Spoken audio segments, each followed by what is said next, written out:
नमस्कार, मैं हूं राहुल राजपूत। क्या भारत नेपाल सीमा पर यूपी के जिलों में खास समुदाय की तादाद बढ़ रही है? क्या यूपी नेपाल सीमा पर डेमोग्राफी चेंज का खतरा बढ़ रहा है? पिछले दिनों यूपी सरकार ने नेपाल सीमा से लगे जिलों में एक खास अभियान चलाया, जिसमें अवैध मदरसों को या तो सील किया गया या उन्हें ध्वस्त किया गया। कल हमने आपको बहराइच की रिपोर्ट दिखाई थी। आज न्यूज स्टेट की टीम ने श्रावस्ती के उन इलाकों में पड़ताल की जो नेपाल सीमा से सटे हैं और ये जाना कि क्या यहां मुस्लिम आबादी तेजी से बढ़ रही है। देखिए न्यूज स्टेट की सुपर एक्सक्लूसिव इन्वेस्टिगेशन रिपोर्ट।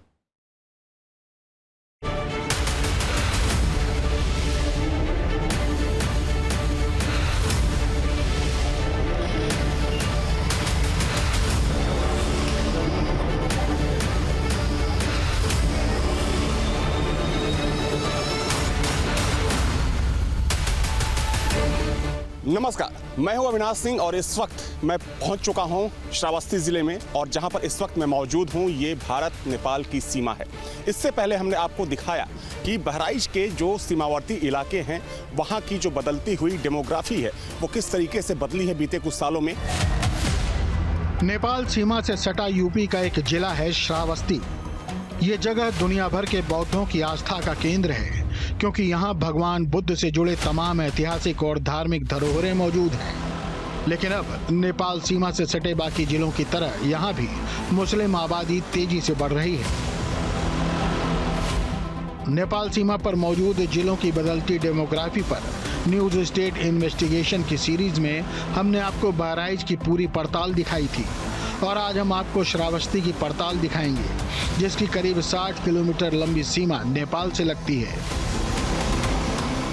सीमा से सटे गांव में रहने वाले लोगों का दावा है कि यहाँ की डेमोग्राफी भी तेजी से बदल रही है और खासकर मुस्लिम आबादी का घनत्व बढ़ रहा है। हाल ही में प्रशासन ने श्रावस्ती में 110 से ज्यादा मज़ारों और मदरसों पर कार्रवाई भी की है।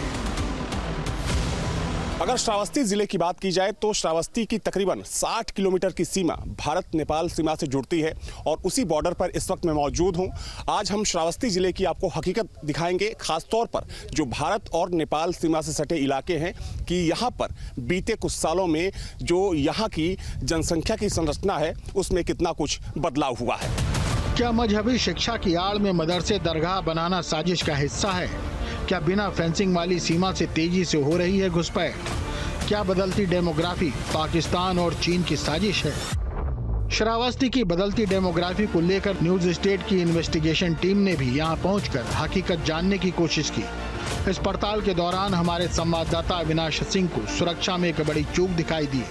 दरअसल भारत नेपाल सीमा के जरिए रोजाना सैकड़ों लोग आर पार जाते हैं। बॉर्डर पर जो स्थायी चौकी है वहाँ तो एसएसबी के जवान आने जाने वालों की सख्त जांच करते हैं, लेकिन कई इलाकों में बॉर्डर खुले हैं जहाँ से लोग आसानी से बिना किसी पहचान के भारत में दाखिल हो सकते हैं। इस वक्त मैं श्रावस्ती जिले की सुइया बॉर्डर पर हूँ। दरअसल यहीं से इस जिले में नेपाल की सीमा में आवाजाही होती है और आप देख सकते हैं कि जो सीमा सुरक्षा बल के जो जवान हैं वो बाकायदा लोगों की चेकिंग कर रहे हैं, उनकी आईडी चेक की जाती है और उसके बाद ही लोगों को आने जाने की परमिशन दी जाती है। सामने नेपाल का झंडा आपको साफ तौर पर दिख जाएगा, क्योंकि सामने यहाँ से महज 200 मीटर की दूरी पर नेपाल की बैरिकेडिंग है। ये बैरिकेडिंग है भारत की और यहाँ पर जो सीमा सुरक्षा बल के जो जवान हैं, जो अधिकारी हैं, वो 24 घंटे यहाँ मुस्तैद रहते हैं। बाकायदा लोगों की चेकिंग की जाती है, उनकी आईडी की जांच की जाती है और एक बड़ी तादाद में लोग यहाँ से नेपाल की सीमा में आते और जाते हैं। देखा जाए तो ये जो पूरा एरिया है, चूँकि ये खुला हुआ बॉर्डर है, तकरीबन 60 किलोमीटर की जो सीमा है वो श्रावस्ती ज़िले में नेपाल की सीमा से मिलती है। और ये तस्वीर देखिए कि ये जो तमाम लोग हैं इस वक्त नेपाल जाने के लिए यहाँ पर इकट्ठा हैं लोग। जब हमारी टीम बॉर्डर पर पड़ताल कर रही थी तो इस दौरान हमें कई महिलाएं जो एक विशेष समुदाय से थीं, वो नेपाल की तरफ से आती दिखी। हमने जब उनसे बात की तो पता चला कि नेपाल की कई महिलाओं की शादी भारत में हुई है और वो यहाँ आकर बस गई हैं। लोगों से बातचीत भी कर लेते हैं। आप लोग कहाँ के रहने वाले हैं? मैं इंडिया का। इंडिया? मेरा मायका नेपाल में है। अच्छा, मायका आपका नेपाल में है। तो खत्म हो गया, इंतकाल हो गया, उसके माटी में जा रहा हूँ। तो शादी कितने साल पहले हुई थी आपकी यहाँ पे? शादी तो पता 20-25 साल होगा हुई। 25 साल। हाँ 20। यहाँ आप आप कहाँ रहती हैं? इको सरा बस्ती इकोना जिला इकोना। अच्छा, इकोना में रहती हैं। कितने बच्चे होंगे आपके? 5। अच्छा, 5 बच्चे हैं। तो अक्सर आना जाना होता है आपका वहाँ पर कि कम आती जाती? नहीं, कम आती जाती ही, नहीं महीके में जब काम लगता है तब आती जाती हूँ। नाम क्या है आपका? मेरा मेहरबी। मेहरबी। तो ये सारे आपके परिवार के लोग हैं? हाँ जी, सारे लोग। हाँ। तो देखिए, मेरे साथ मेहरबी हैं जो नेपाल की रहने वाली हैं, लेकिन तकरीबन 25 साल पहले इनकी शादी यहाँ इकोना में हुई। हालांकि इनके मायके में किसी का इंतकाल हो गया है तो ये वहाँ पर जा रही हैं। और ना सिर्फ मेहरबी बल्कि तमाम ऐसी मुस्लिम महिलाएं हैं जिनकी शादियाँ हुई हैं भारत में और वो भारत में रहती हैं। हालांकि मौके पर वो आती जाती रहती हैं। आपके गाँव के लोगों की शादियाँ होती हैं नेपाल भारत में? हाँ होते हैं। हाँ, उधर का इधर हुआ थे, इधर के उधर हुआ थे। जब बाटा दायरे हम लोग हैं। चलिए, कुछ लोग और कुछ महिलाएं हैं। मैडम 1 मिनट जरा रुक जाइए। क्या नाम है आपका? लैसन। लैसन। आप कहाँ की रहने वाली हैं? बेवचा हवा। कहाँ? नेपाल की? हाँ। तो भारत में मियाँ साहब प्रो पे बेवचा हवा। नहीं, मतलब आप रहने वाली कहाँ की हैं? बेवचा हवा कहते गंगा। नेपाल की? हाँ। और रहती कहाँ है आप? दवाई कराओगे बरेली। दवाई कराने? हाँ। इस दौरान हमारी बात एसएसबी के एक अधिकारी से हुई। उन्होंने हमें बताया कि हम बॉर्डर की नियमित जांच करते हैं, लेकिन कई जगहों पर सीमा खुला होने से लोग आर पार चले जाते हैं। देखिए, यहाँ जो जांच का पैरामीटर है, इनकी आईडी देखी जाती है। आईडी की जो है जांच की जाती है। हमारे पास ऐप रहता है, आधार ऐप, और परिवहन ऐप रहता है। 2 पहिया वाहन यहाँ चलते हैं और बैग वैग इनके जितने भी सामान होता है वो चेक किया जाता है। 2 पहिया वाहन है वो भी जो है डीपली चेक किया जाता है। कोई बॉक्स वॉक्स या कोई एक्स्ट्रा चीज़ बाइक में तो नहीं लगी है, या जो है कोई चीज़ छुपा के तो कोई नहीं लेके जा रहा है। जैसे महिलाएं हैं तो महिलाओं के लिए जो है अंदर एक केबिन बना हुआ है। अगर महिलाओं पे शक होता है या किसी पे ऐसा लगता है कि इसके पास कुछ एक्स्ट्रा लग रहा है या पहरावे में या चलने में दिक्कत हो रही है या कुछ ऐसे कर रही है तो उनको हम डीपली चेक करते हैं। हमारे साथ चेकिंग के लिए जो है महिलाएँ हैं और महिलाओं को महिलाएँ चेक करती है, जेंट्स को जेंट्स चेक करता है। अंदर हमारे पास केबिन बना है, उसमें हम लोग इनको लेके जाते हैं चेकिंग करने के लिए। दूसरा, जितना भी साजो सामान गुजरता है, या कोई बैग हो, ट्रॉली बैग हो, या कोई अन्य बैग हो, या लेडीज़ पर्स हो, हम उनको जो है डीपली चेक किया जाता है। यहाँ तक कि अगर किसी को शक होता है तो उनका जो है क्या बोलते हैं कपड़े उतरवा के भी जो है अंदर केबिन में ले जा करके पर्सनली लेडीज़ को लेडीज़ चेक करता है और जेंट्स को जेंट्स चेक करता है। इस वक्त मैं श्रावस्ती ज़िले में हूं और लगातार हम लोग इस बात की चर्चा कर रहे हैं कि यूपी के जो तराई इलाके हैं वहाँ पर जो डेमोग्राफी है वो किस हद तक बदली है। और इसके पीछे एक बड़ी वजह ये है कि जो यहाँ की सीमाएं हैं वो खुली हुई हैं। अगर हम रुपईडीहा या कुछ बॉर्डर्स को छोड़ दें तो जो लोग हैं आसानी से नेपाल से भारत में आ सकते हैं। और जहाँ पर इस वक्त मैं मौजूद हूँ, देखिए ये जो लगा हुआ है माइलस्टोन, यहीं से नेपाल की सीमा शुरू हो जाती है।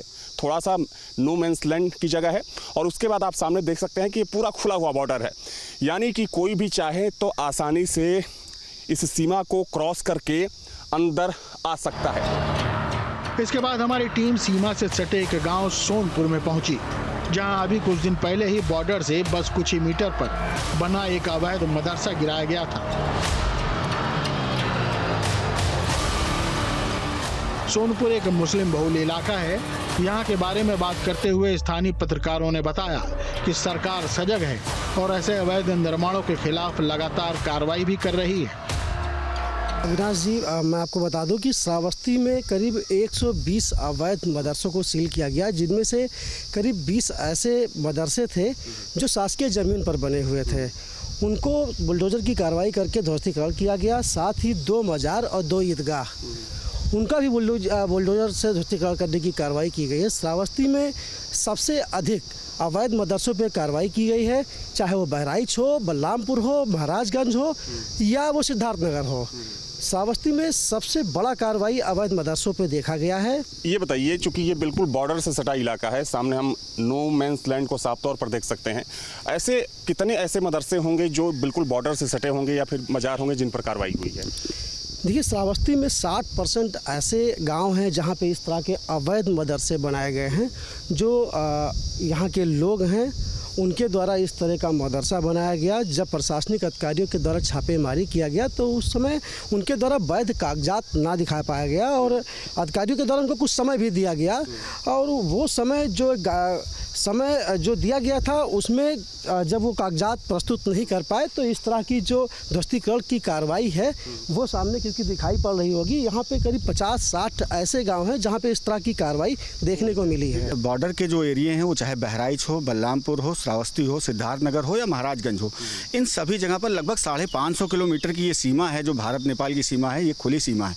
तो यहाँ पर जो अब बीते कुछ दशकों में जो सामने आ रही हैं, जो कुछ लोगों का जो कहना है, जो हिंदू पक्ष के लोगों का कहना है, या जब हम लोग धरातल पर जाकर रिपोर्ट करते हैं कि यहाँ पर बीते कुछ दशकों में जो मुस्लिम आबादी है उसमें तेज़ी से बढ़त आई है। तो ये डेमोग्राफिकल चेंज जो आया है इस पे भी ध्यान देने की अब सरकार को ज़रूरत है और सरकार भी इस पर ध्यान दे रही है। और कुछ अगर कहा जाए तो यही कारण है कि यहाँ पर जो अवैध मदरसे हैं या जो अवैध धार्मिक स्थल हैं उनके निर्माण बहुत तेज़ी से हुए हैं। और अब जब सरकार ने, प्रशासन ने इन पर कार्रवाई करनी शुरू की, देखिए भारत और नेपाल का कहा जाए तो रोटी बेटी का संबंध है, ये कहा जाता है। तो यहाँ पर जो शादियाँ हैं वो सभी समाजों में, खासकर मुस्लिम समाजों की बात नहीं है, सभी समाजों में एक दूसरे से होती रही। लेकिन अगर आंकड़ों की बात की जाए तो मुस्लिम समाज में ये बहुत ज़्यादा चलन है कि जो नेपाल से जो शादी का संबंध है ये बहुत ज़्यादा होता है। सोनपुर गांव में रहने वाले लोग भी मानते हैं कि पिछले कुछ सालों में यहां आबादी तेजी से बढ़ी है। बाहर से लोग आकर यहां बसते जा रहे हैं। कुछ लोग ये चर्चा करते हैं कि जो बॉर्डर इलाके के गांव हैं, खास तौर पर, जैसे कि अगर आप इसी गांव के रहने वाले हैं? हम, हाँ, हमारा यही है। जैसे कि चाचा ने कहा कि ये मुस्लिम बाहुल्य गांव हैं, तो क्या अधिकतर गांव की स्थिति यही है या फिर कुछ गांव में जो हिंदू तादाद है? 90%, 95% मुस्लिम बाहुल्य है। मुस्लिम बाहुल्य? हाँ, जितना बॉर्डर से सटा एरिया है 95% मुस्लिम बाहुल्य है। अच्छा, ऐसा क्यों? पता नहीं, मतलब पहले से स्थितियाँ ऐसे ही हैं, सामान्य। मतलब लोग उधर से आके बस भी जाते हैं? हाँ, कुछ बसते हैं। शादियाँ भी होती होंगी? हाँ, शादियाँ भी होती हैं। कुछ लोगों का कहना है कि जो मुस्लिम आबादी है वो बढ़ी है बहुत तेज़ी के साथ। हाँ। इसमें कितनी सच्चाई है? बढ़ी है बहुत तेज़ी से, सत्य है। हाँ। कितने सालों में? ये तो 10, 20, 25 सालों से है, शुरू से है। हाँ। मतलब उनके यहाँ ऐसी प्रथाएं चल रही हैं, मतलब 1-2 शादियाँ करते हैं, ज़्यादातर शिक्षा पे फोकस नहीं रहता है। नेपाल बॉर्डर से सटा एक ताल बागड़ा कस्बा भी है जो सीमा से काफी नजदीक है। यहाँ के लोगों की माने तो पहले यहाँ हिंदू मुस्लिम की संख्या लगभग बराबर थी, लेकिन पिछले कुछ सालों से मुस्लिम परिवारों की संख्या तेजी से बढ़ रही है। कई लोग नेपाल से आकर यहाँ बस गए हैं। इस वक्त मैं श्रावस्ती के ताल बघोड़ा कस्बे में हूँ। ये कस्बा भारत नेपाल सीमा से महज 500 मीटर की दूरी पर स्थित है। ये जो रास्ता आप देख रहे हैं, दरअसल यही रास्ता नेपाल सीमा की तरफ जाता है। दरअसल हम बात कर रहे हैं सीमावर्ती इलाकों में जो डेमोग्राफी बदली है उसको लेकर, जिस तरीके से जनसंख्या अनुपात में कह सकते हैं कि एक बड़ा डिफरेंस देखने को मिल रहा है, हम उसकी बात कर रहे हैं। चूँकि यहाँ के कुछ लोकल लोग भी हैं और एक महत्वपूर्ण चीज़ ये भी बता दूं कि ये जो पूरा इलाका है वो मुस्लिम बाहुल्य इलाका है। जो अधिकतर गांव हैं वो मुस्लिम बाहुल्य गांव हैं। कुछ लोग हैं यहाँ के स्थानीय दुकानदार हैं, उनसे बातचीत कर लेते हैं। जो इलाका है यहाँ पर आबादी किसकी ज़्यादा है, हिंदू है मुसलमान? तो हिंदू मुसलमान दोनों बराबर, शायद बीच बराबर के हैं। कुछ लोगों से बातचीत हुई, इनका ये कहना है कि अधिकतर गांव में जो मुस्लिम आबादी है वो ज़्यादा है यहाँ पर। जैसे पीछे का जो गांव था, हाँ, कहीं कहीं किसी गांव में ज़्यादा आबादी है मुस्लिम की, कहीं कहीं पर जैसे बीच में मिला जुला हुआ है, जैसे बीच में मिले जुले हैं। और कहीं कोई गांव है जहां पर मतलब हिंदू कम है, मुसलमान ज़्यादा है। डेमोग्राफी है सीमावर्ती इलाकों का, वो काफ़ी तेज़ी से बदला है, कितनी सच्चाई है? हाँ, बदला तो है। अब ज़माने के हिसाब से तो बदलाव हुआ ही है। जैसे अब पहले 10 साल पहले कुछ और था, 10 साल पहले कुछ और है, तब यहाँ मकान बहुत कम थे, अब थोड़ा ज़्यादा हो गए हैं। और समझ लीजिए कि पहले कम जनसंख्या थी, लेकिन अब जनसंख्या थोड़ा जनसंख्या अब इस क्षेत्र में तो मुस्लिम बाहुल्यता है, ठीक है, लगभग 90% मुस्लिम बाहुल्यता यहाँ पे है। अच्छा, इस इलाके में मतलब जो 90% आबादी है वो मुस्लिम समुदाय के लोग हैं? जी जी जी जी जी, ना 90 तो 70% तो है ही मुस्लिम इस क्षेत्र में। राजपुर मोड़ के इधर से इधर पूरी। तो ये सिर्फ इसी बॉर्डर इलाके का हाल है या बॉर्डर के जितने इलाके हैं, जितने गांव हैं, वहाँ की स्थिति कुछ ऐसी है? नहीं, बॉर्डर पे तो लगभग स्थिति है ऐसी। अच्छा, बॉर्डर के गांव में ऐसी स्थिति है। तो देखिए, इस वक्त मैं भारत नेपाल सीमा से सटे एक कस्बे में हूँ और ना सिर्फ यहाँ की डेमोग्राफी में बदलाव देखने को मिला, बल्कि जो यहाँ के लोग हैं उनका ये दावा है कि अगर हम सीमावर्ती इलाकों के अधिकतर गांवों की बात करें तो अधिकतर गांवों में जो बहुसंख्यक आबादी है वो मुस्लिम आबादी है। इसके पीछे लोगों का ये भी कहना है कि चूँकि उनकी जनसंख्या तेज़ी से बढ़ी तो यहाँ जो घर मकान थे या फिर जो उनका दायरा था घरों का वो बढ़ता गया। जब हमने बॉर्डर पर बदलती डेमोग्राफी को लेकर अधिकारियों से बात की तो उन्होंने बताया कि सरकार का इस ओर ध्यान है और अवैध रूप से कब्जा कर बनाए गए मदरसों और मस्जिदों को ढहाया जा रहा है। सरकार की कार्रवाई का अंदाजा इसी बात से लगाया जा सकता है कि अकेले श्रावस्ती में ही प्रशासन ने 104 मदरसे, 1 मस्जिद, 5 मजार, 2 ईदगाहों को सील कर दिया है। सीमा पार के सामाजिक रिश्ते हों या डेमोग्राफी के बदलते आंकड़े, श्रावस्ती की डेमोग्राफी वाकई बदल रही है। क्या ये केवल आम सा बदलाव है या इसके पीछे कोई गहरी साजिश? हालांकि ये जांच का विषय हो सकता है, लेकिन प्रशासन अलर्ट है और लगातार कार्रवाई जारी है। तो अभी तक हमने आपको बहराइच और श्रावस्ती के सीमावर्ती इलाकों की सच्चाई दिखाई कि बीते कुछ सालों में यहाँ की डेमोग्राफी में कितना बदलाव हुआ है। आपको ले चलेंगे किसी और ज़िले में, उत्तर प्रदेश के किसी और तराई इलाके में, और वहाँ की सच्चाई से आपको रूबरू कराएंगे। वीडियो जर्नलिस्ट सुफी खान के साथ अविनाश सिंह, न्यूज़ स्टेट, श्रावस्ती।